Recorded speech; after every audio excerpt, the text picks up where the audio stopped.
So hello everyone guys, last lecture में जैसे कि हम लोग ने शेयर्स के एमसीक्यूज पूरे कंप्लीट कर लिए थे, तो आज हम लोग जो कंप्लीट करने जा रहे हैं वो है म्यूचुअल फंड। तो आई थिंक सो 34-35 कुछ तो है इसके एमसीक्यूज, तो वो भी हम लोग कंप्लीट कर लेते हैं। ओके। और रही बात है म्यूचुअल फंड के जो थियोरी और प्लस प्रैक्टिकल सम्स ऑलरेडी मैं अपलोड कर दिया हूँ यूट्यूब पे, आप लोग वहाँ से देख लीजिएगा। अब एमसीक्यूज फटाफट हो जाएंगे, अगर आप एक बार वो थियोरी देख लेते तो एमसीक्यूज आपको फटाफट हो जाएंगे गाइस। ओके, तो लेट स्टार्ट करते हैं, हम लोग टाइम वेस्ट नहीं करते, फटाफट। ओके, तो गाइस सबसे फर्स्ट हम लोग आज जो करने जा रहे हैं वो है म्यूचुअल फंड। क्या है? Mutual fund. Okay, mutual fund के एमसीक्यूज तो फटाफट हम लोग करते हैं। देखिए क्या लिखा है। Mutual fund is govern by an authorised body and its needs and permission from. देखिए म्यूचुअल फंड को गवर्न किसके द्वारा किया जाता है? Govern guys SEBI. किसके द्वारा? सेबी। ओके, सिंपल सा है, सेबी। ओके, फर्स्ट का आंसर रहेगा, अगर म्यूचुअल फंड गवर्न बाय बोला है, किसके द्वारा गवर्न किया जाता है? ये सेबी के द्वारा। Question number second, for a person with an इनएडिक्वेट knowledge of shares trading should invest in dash dash dash. क्या बोल रहा है? देखिए, अगर जिस इंसान को इनएडिक्वेट नॉलेज है शेयर्स के बारे में, इनएडिक्वेट मतलब ज़्यादा नॉलेज नहीं है शेयर्स के बारे में, तो ऐसे इंसानों को कहाँ पे इन्वेस्ट करना चाहिए गाइस? उनको म्यूचुअल फंड में इन्वेस्ट करना चाहिए। कहाँ पे इन्वेस्ट करना चाहिए? म्यूचुअल फंड में गाइस। ओके, समझा? बिकॉज उनको शेयर्स के बारे में नॉलेज नहीं है, तो कहाँ पे इन्वेस्ट करना चाहिए? म्यूचुअल फंड में। इसके ऊपर भी थियरी ऑलरेडी मैंने वहाँ पे बताया है, वहाँ पे आप लोग देख लेना क्या है। ओके, चलिए। NAV स्टैंड्स फॉर क्या होता है? NAV का मतलब ये होता है नेट असेट वैल्यू यार, net asset value. Net asset value.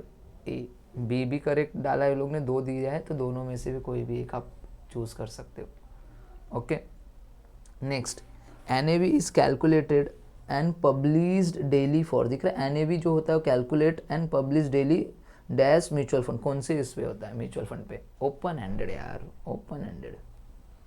Question number fourth, open ended. Okay, in dash mutual fund has no fix date of maturity. बहुत इंपॉर्टेंट है, no fix date of maturity, जिसका कोई भी fix date नहीं होता maturity का। कभी भी आप इन्वेस्ट करो, कभी भी आप विड्रॉल कर लो। ओके, तो गाइस ये जो होता है ऐसे को हम बोलते हैं ओपन एंडेड। क्या बोलते हैं? Open ended. क्या बोलते हैं गाइस? Open ended. ये बात समझ में आया? क्या बोलते हैं? Open ended. ओके, जिसका कोई भी फिक्स, यहाँ पे लिखा है ना नो फिक्स, दिख रहा है यहाँ पे। ऐसा कौन सा म्यूचुअल फंड है जिसका no fix date of maturity, उसकी कोई भी फिक्स डेट ऑफ मैच्योरिटी नहीं होती है गाइस। ओके, तो वो होता है open ended mutual fund. Next बात करते हैं, dash mutual fund has a fix date of maturity. बहुत इंपॉर्टेंट, जिनका फिक्स डेट ऑफ मैच्योरिटी मतलब कि आपने इन्वेस्टमेंट किया जैसे कि 5 ईयर्स के लिए, 2 ईयर्स के लिए, मतलब कि आपने एक डेट बता दिया कि मैं 2 ईयर्स, तो उससे पहले आप नहीं निकाल सकते पैसा। बात समझ में आया? उससे पहले आप पैसे नहीं निकाल सकते, आपने एक मैच्योरिटी डेट दे दिया है। तो ऐसे म्यूचुअल फंड को क्या बोलते हैं? Close ended. क्या बोलते हैं? Close ended. बात समझ में आएगा? Close ended mutual fund has a fix date of maturity. इनकी फिक्स डेट रहती है मैच्योरिटी की, उससे पहले आप विड्रॉल नहीं कर सकते। ओके, पूरा डिटेल लेक्चर्स मैंने बताया हुआ है, आपको जाके वहाँ पे मेरा जो म्यूचुअल फंड का लेक्चर है वहाँ पे आप लोग को पूरा थियरी मिल जाएगा, वहाँ से आप लोग देख लीजिएगा। ओके, डिटेल में लिखा हुआ है। आइडल वाले भी देख सकते हैं, रेगुलर वाले भी देख सकते हैं, दोनों के लिए इंपॉर्टेंट है। सेम अभी तो टॉपिक भी सेम हो गया है, बिकॉज पहले कैसा था, पूरा ये जो एडल वाले रहते थे उनका सेमेस्टर पैटर्न नहीं था, बट अभी सेमेस्टर पैटर्न हो गया, तो सेम हो गया, दोनों में सेम सिलेबस है, कुछ चेंजेस नहीं है। ओके, चलिए क्वेश्चन नंबर 7, बहुत इंपॉर्टेंट क्वेश्चन है। देखिए क्या बोल रहा है, charges paid by investor while trading in a mutual fund are. Okay, ध्यान देना, क्या बोल रहा है? Charges paid by investor while trading in a mutual fund are. Okay, तो देखिए ध्यान से क्या बोल रहा है, इन्वेस्टर को चार्जेस पे किया जा रहा है। इन्वेस्टर चार्ज पे करता कभी ट्रेडिंग, जब वो खरीद रहा है या फिर बेच रहा है म्यूचुअल फंड में, तो इसको क्या बोलते हैं? तो गाइस अगर हम शेयर्स पढ़ते थे तो शेयर्स में ब्रोकरेज आता था। क्या आता था? ब्रोकरेज, मतलब ब्रोकर के कमीशन को ऐड करते थे, कभी कभी ब्रोकर के कमीशन को लेस करते थे। जब हम परचेस करते थे तो ऐड करते थे, जब सेल्स करते थे तो लेस करते थे। तो म्यूचुअल फंड में क्या होता है? म्यूचुअल फंड में लोड होता है, वहाँ पे ब्रोकर नहीं होता म्यूचुअल फंड में, यहाँ पे लोड आता है। तो गाइस इसका आंसर हो जाएगा लोड। समझ में आया? Entry load and exit load होता है। जब आप परचेज करते हो तो एंट्री लोड ऐड करना होता है, जब आप सेल्स करते हो तो आपको एग्जिट लोड लेस करना पड़ता है। बात समझ में आ गया? यही फ़र्क है शेयर्स एंड म्यूचुअल फंड में। वहाँ पे ब्रोकरेज को ऐड करना रहता है और ब्रोकरेज को लेस करना, यहाँ पे एंट्री लोड ऐड करना होता है और एग्जिट लोड लेस करना होता है। ओके, नेक्स्ट देखिए, next dash load is charge and added while purchasing unit of mutual fund, बहुत इंपॉर्टेंट है। एडेड बोला है ना यहाँ पे, एडेड का मतलब होता है ऐड करना, मतलब ऐड करना है, ऐड करना while purchasing unit of mutual fund. जब आप परचेस करते हो ना, क्या जब आप परचेस करते हो तो किसको ऐड करोगे? ऑब्वियसली सी बात है एंट्री लोड यार, परचेस के टाइम पे एंट्री लोड मैंने बताया भी है बहुत बार, एंट्री लोड को आपको ऐड करना है परचेस के टाइम पे। Okay, next if entry load and exit load is 2%, कितना है 2% है, एनएवी कितना दिया है 20, देन परचेज प्राइस दिखा, परचेज प्राइस वर्ड दिखा, purchase price of 1 unit of mutual fund is, देखिए परचेज बोला है ना गाइस, क्या बोला है परचेज, तो परचेज में क्या करना होता है, ऐड करना होता है। ओके, परचेज में हमेशा क्या करना होता है, ऐड करना होता है, तो यहाँ पे आपको ऐड करना है, क्या करना है ऐड। तो देखिए एनएवी कितना है 20 है, तो ऐड कीजिए 2%, 20 का 2% होता है 0.4, तो आ गया 20.40। है क्या ऑप्शन में कोई ऐसा आंसर? हाँ है, सी वाला आंसर। समझ में आया? चलिए question number 10, dash load is subtracted, subtract का मतलब होता है माइनस करना है, अभी कब करना है देखिए, while selling the unit of mutual fund, while selling, selling मतलब जब आप सेल करते हो तो आप माइनस करते हो, तो कौन सा लोड को माइनस करते हो भाई? एग्जिट लोड को माइनस करते हैं, एग्जिट लोड को माइनस करते हैं, एग्जिट लोड। समझ में आया? समझ में आया बोलो हाँ। चलिए next question, if entry load and exit load is 2%, कितना दिया 2% दिया, एनएवी दिया है 20, NAV is 20, then amount received after sales of 1 unit of a mutual fund is, देखिए गाइज यहाँ पे सेल्स दिया है, क्या दिया है? सेल्स दिया है, क्या दिया है? सेल्स, क्या दिया है गाइज? सेल्स। ओके, आपने रिसीव्ड किया मतलब आपने बेचा है, सेल्स किया है, तो सेल्स के टाइम पे बताइए एंट्री लोड ऐड होता है या एग्जिट लोड माइनस होता है? ओके, तो ऑब्वियसली सी बात है सेल्स के टाइम पे हमें लेस करना होता है, सेल्स के टाइम पे हमें क्या करना होता है? लेस करना होता है। तो गाइस हमें लेस करना है एग्जिट लोड, वो भी 2% का। तो देखिए एनएवी कितना है यहाँ पे 20 रुपीज़ है, और यहाँ पे लेस करना है बिकॉज सेल्स दिया, सेल्स के टाइम पे हमें क्या करना होता है? लेस, परचेज के टाइम पे ऐड, तो लेस करना है 2%। तो बताइए 20 का 2% कितना होता है? अभी हम लोग ने कैलकुलेट किया 0.4, तो माइनस करना है, क्या करना है? माइनस करना है, तो क्या आ जाएगा 19.60। ऑप्शन में है क्या आंसर? हाँ, B, B is the correct answer. Next, number of units of mutual fund allocated to the investor are, अब बताइए number of units, mutual fund के जो नंबर ऑफ यूनिट्स होते हैं ना गाइस, वो डेसिमल्स में भी होते हैं, इंटीजर्स में भी होते हैं, राइट। बट जो शेयर्स होता है ना वो डेसिमल्स में नहीं होते हैं, बट म्यूचुअल फंड किस में होते हैं? डेसिमल में भी होते हैं और इंटीजर्स में भी होते हैं। ऑप्शन है क्या दोनों का? इंटीजर है, डेसिमल भी है, बोथ ए एंड बी। हाँ, ऑप्शन नंबर सी, दोनों में होते हैं, डेसिमल में भी होते हैं और इंटीजर्स में भी होते हैं। पॉइंट्स में आते हैं units. Okay, next question, NAV of mutual fund on 4th February 2013 was 50। Okay, NAV जो था म्यूचुअल फंड का 4 फरवरी 2013 के दिन कितना था? 50 रुपीज़ का। NAV on same mutual fund on 4 February 2015, okay 2 साल के बाद कितना है? 60। Then absolute changes in NAV बोल रहा, बोलता है कि एब्सोल्यूट चेंजेस बताइए NAV में कितना हुआ। अरे सिंपल सा क्वेश्चन है यार, पहले 50 था अब 10 हुआ, बताइए ना कितने से चेंज हो रहा है रे बच्चा? 10 रुपये से चेंज हो रहा है, 10 रुपये से। है क्या ऑप्शन कहीं पे 10? एब्सोल्यूट चेंज हो रहा है 10 रुपये से, ऑप्शन सी। समझा? चलिए next question, NAV of mutual fund on 4 February 2013 was 50। Okay, 2013 में कितना है? 50 रुपीज़ था। NAV on same mutual fund on 4 February 2015 rupees 60। Then percentage change in NAV, okay अब यहाँ पे परसेंटेज चेंज इन NAV बोल रहा है, क्या बोल रहा है? Percentage change in NAV। चलिए परसेंटेज चेंज इन NAV का फॉर्मूला हमको लगाना पड़ेगा। ओके, तो देखिए परसेंटेज चेंज इन NAV का फॉर्मूला होता है कैसा, देखिए गाइस मैं आपको बताता हूँ परसेंटेज चेंज इन NAV का formula. Change in NAV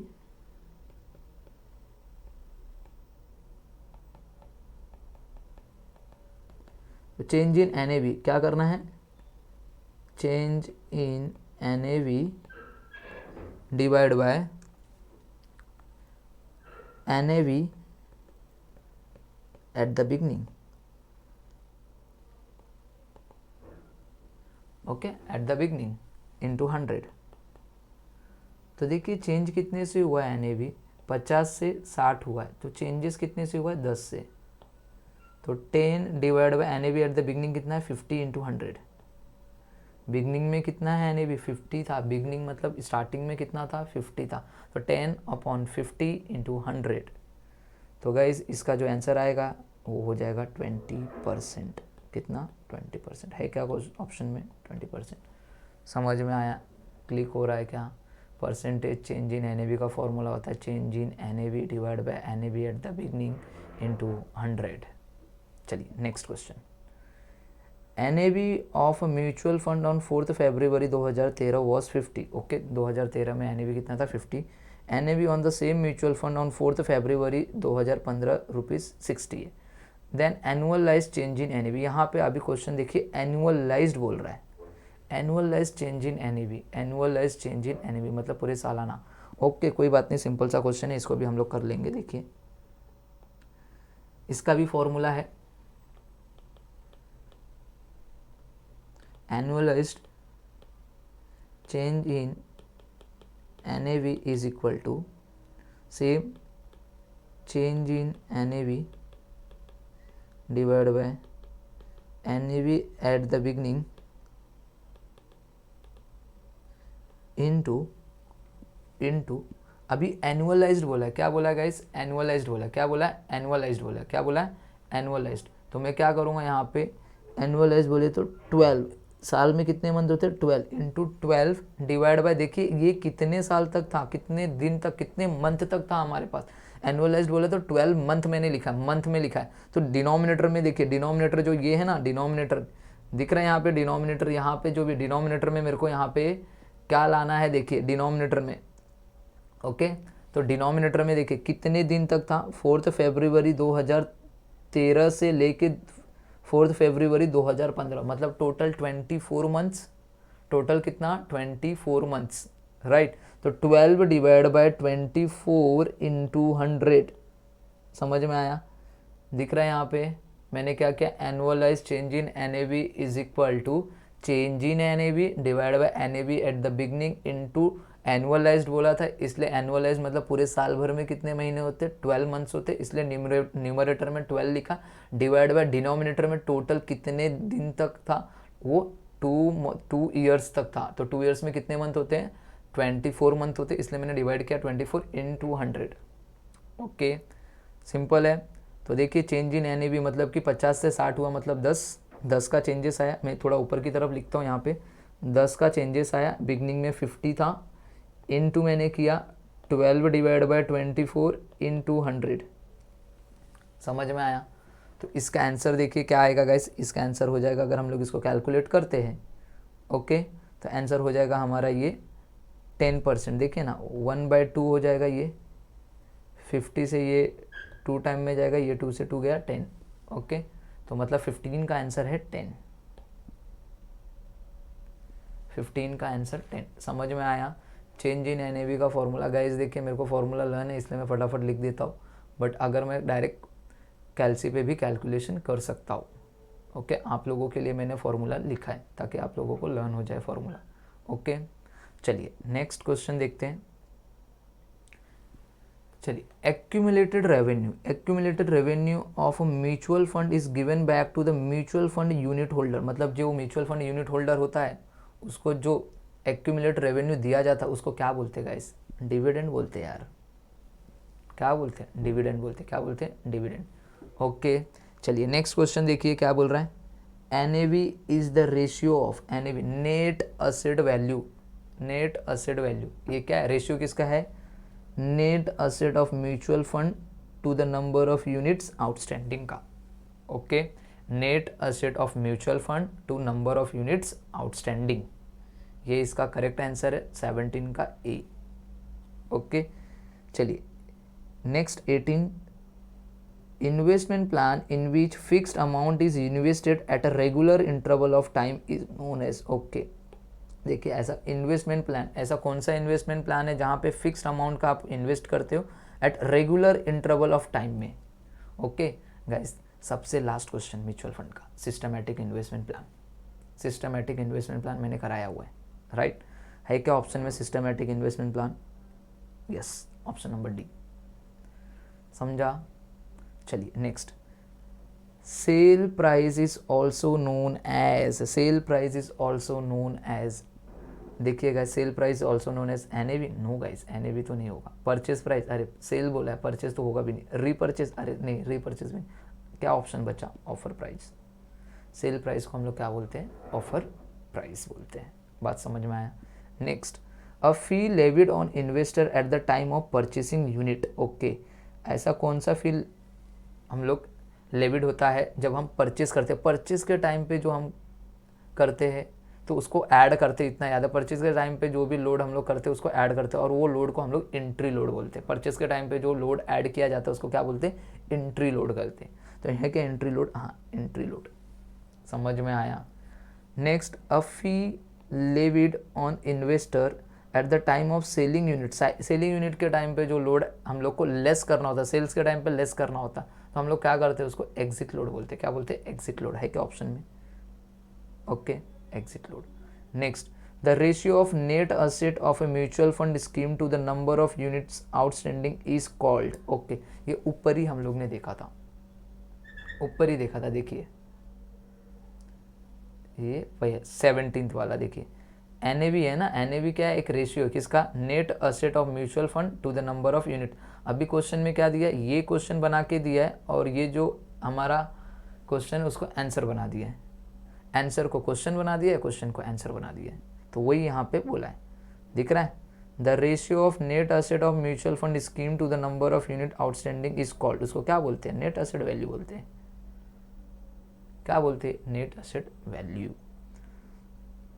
The actual price received by investor while selling the units back to the mutual fund scheme is known as, okay, देखिए क्या बोल रहा है? Actual price received by investor while selling the unit, आपने unit बेचा है, आपने क्या किया? यूनिट को बेचा है, ओके। तो बताइए उसको क्या कहते हैं? मार्केट प्राइस बोलते हैं, परचेस प्राइस बोलते हैं, रिडम्पशन प्राइस बोलते हैं, या लिस्ट प्राइस बोलते हैं? आपने बेचा तो गाइस उसको आपने रिडीम किया, रिडम्पशन प्राइस। क्या बोलते हैं? Redeem, okay, redemption price. इस प्राइस में आपने उसको सेल किया, रिडम्पशन प्राइस। समझ में आया? रिडीम का मतलब ही होता है सेल्स, जिसमें आपने कर रहे हो सेल प्राइस, रिडीम कर रहे हो, okay. 23, next question 24, same question फिर से आ रहा है, देखिए। The investment plan in which fixed amount is invested at a regular interval is known as systematic investment plan. अरे पहले भी किया था, वही है, okay. The payment made by the mutual fund unit holder from the income generated by it is 25 वाला, बताइए क्या आएगा? डिविडेंड आएगा गाइस, डिविडेंड। क्या आएगा? डिविडेंड, है ना? सेम है, रिपीटेड क्वेश्चन है। अब mutual fund with no entry और exit load is called, okay. ऐसा कौन सा म्यूचुअल फंड है जहाँ पे कोई भी नो एंट्री, मतलब ना एंट्री लोड लग रहा है ना एग्जिट लोड लग रहा है? इसको हम लोग बोलते हैं जीरो लोड फंड। क्या बोलते हैं? जीरो लोड फंड बोलते हैं। In a mutual fund return on investment, चलिए return on investment is equal to बोल रहा है। क्या बोल रहा है? Return on investment is equal to, okay. Return on investment आपका इक्वल टू, आपको जो प्रॉफिट होता है ना उसी को तो बोल रहा है रिटर्न ऑन इन्वेस्टमेंट। तो प्रॉफिट किस में होगा? एक तो डिविडेंड आपके लिए प्रॉफिट है, प्लस आपने जो कैपिटल गेन कमाया वो भी आपके लिए प्रॉफिट है। तो dividend plus capital gain, dividend plus capital gain, ये दोनों आपके लिए इनकम है।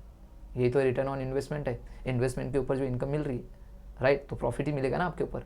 तो एक डिविडेंड मिल रहा है आपका एज अ प्रॉफिट, और एक कैपिटल गेन मिल रहा है, ओके, दोनों। इंपॉर्टेंट क्वेश्चन देखिए, मिस्टर हर्षल परचेज 1000 यूनिट्स, कितना? 1000 यूनिट्स परचेज किए HDFC फंड के एट 30,000, कितना है? 30,000 रुपीज़ में।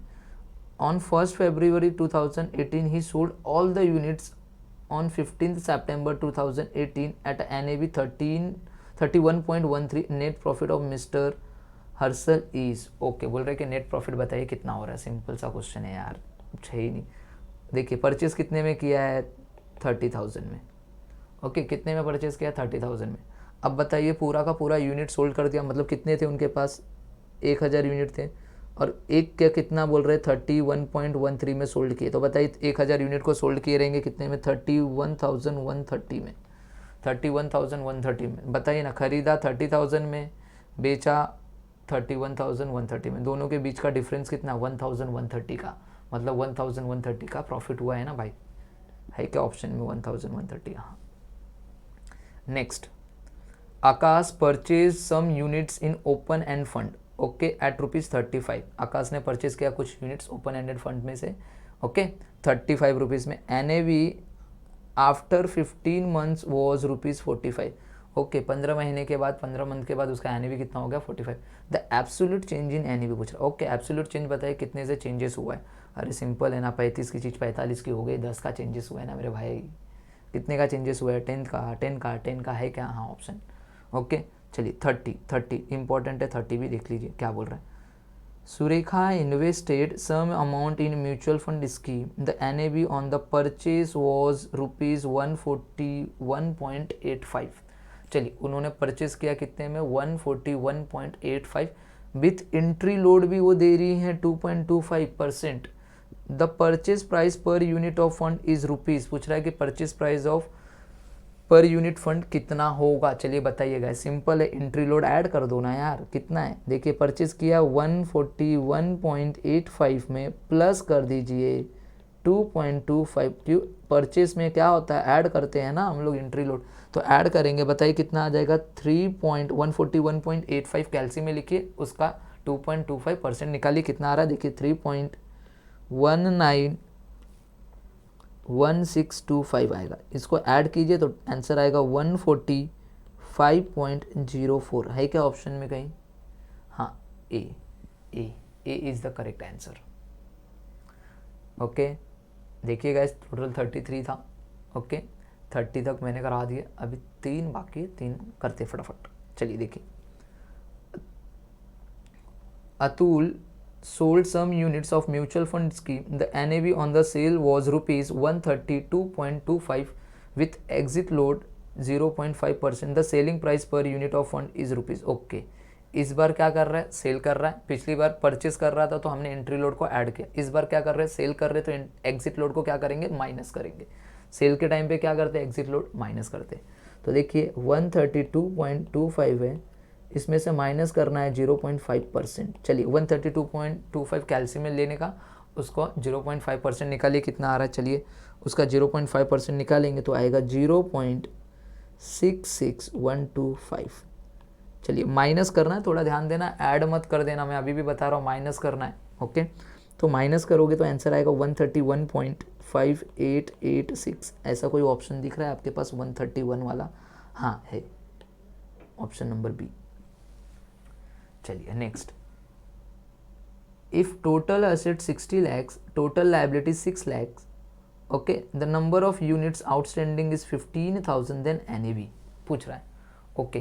तो गाइज देखिए, सिंपल सा पूछ रहा है NAV कितना होगा, ओके, सिंपल सा क्वेश्चन है। देखिए आपके पास टोटल असेट कितना 60 लाख का, और आपके ऊपर लाइबिलिटी है 6 लाख का, ओके। आपके पास टोटल असेट कितने का है, 60 लाख रुपए का आपके पास टोटल असेट है, और आपके ऊपर जो कर्जा है, लाइबिलिटी है, वो 6 lakhs का। तो बताइए ना गाइस, आपके पास नेट असेट कितना बचा रहेगा। नेट असेट मतलब लाइबिलिटी को चुकाने के बाद जो पैसा बचा वो नेट असेट रहेगा। तो मैं बोल सकता हूँ नेट असेट मेरे पास 54 lakhs हो गया रहेगा। समझ में आया मैंने क्या बोला, नेट असेट कितना रहेगा 54 lakhs। 60 था जिसमें से 6 लाख मेरे को देना है, तो 6 लाख माइनस कर दो 6 lakhs, तो कितना बचा मेरे पास नेट असेट, मेरे पास बचा रहेगा 54 lakhs। तो बताइए एक यूनिट कितने का है, नंबर ऑफ यूनिट्स, तो वहाँ पे मेरे पास नंबर ऑफ यूनिट्स पूछा है, ओके, मुझे एक यूनिट का बताना है। तो नंबर ऑफ यूनिट्स मेरे पास टोटल कितने हैं, 15,000 यूनिट्स है, तो डिवाइड कर दीजिए ना 15,000 यूनिट से। तो आप डिवाइड करोगे गाइस 15,000 यूनिट से, तो पता चल जाएगा कि एक का कितना है यूनिट, मतलब कि एक यूनिट का कितना रेट है NAV। तो देखिए गाइस, आपने डिवाइड करोगे 54 लाख को डिवाइड बाई 15,000, तो ये आएगा 360। क्या आएगा 360। And last and final question जो है म्यूचुअल फंड का। चलिए देखिए, Komal invested ₹5,000 first of every month for 5 months, ओके। कोमल है जो इन्वेस्ट कर रही है 5,000 फर्स्ट ऑफ एवरी मंथ, उसने 5 महीने तक इन्वेस्ट कर रही है, 5 महीने तक मतलब हर महीने 5-5 हज़ार, तो 5 महीने तक का कितना हो जाएगा रे भाई, 25,000 हो जाएगा ना। इन सिस्टमैटिक इन्वेस्टमेंट प्लान में ऑफ ए म्यूचुअल फंड जो है, there was no entry load charge, कोई भी एंट्री लोड चार्ज नहीं किया गया है।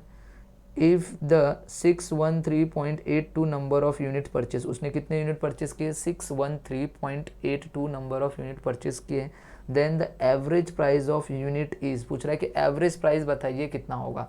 तो गाइस 5 महीने के लिए इन्वेस्ट किया ना, तो हर महीने 5-5 हज़ार इन्वेस्ट किया, मतलब टोटल कितना रुपया इन्वेस्ट किया रहेगा, 25,000 रुपया। देखिए ना, हर महीने 5-5 हज़ार इन्वेस्ट कर रहा है, बोला था 5-5, तो बताइए ना गाइस 5 महीने के लिए कितना इन्वेस्ट हुआ रहेगा, 25,000 रुपया इन्वेस्ट हुआ रहेगा। ओके, तो 25,000 रुपया इन्वेस्ट हुआ है, राइट। ओके, अब बताइए एक नंबर ऑफ यूनिट्स उनके पास कितना, टोटल नंबर ऑफ यूनिट्स कितना, 613.82, 613.82 नंबर ऑफ यूनिट से डिवाइड कर दीजिए, आंसर आपके सामने आ जाएगा। डिवाइड करेंगे तो आंसर मिलेगा 40.73। सो गाइज मैंने पूरे के पूरे 33 क्वेश्चंस आप लोगों को करवा दिए। अब मैं नेक्स्ट लेक्चर में शायद से LPP और परमुटेशन एंड कॉम्बिनेशन का भी करवाऊँगा।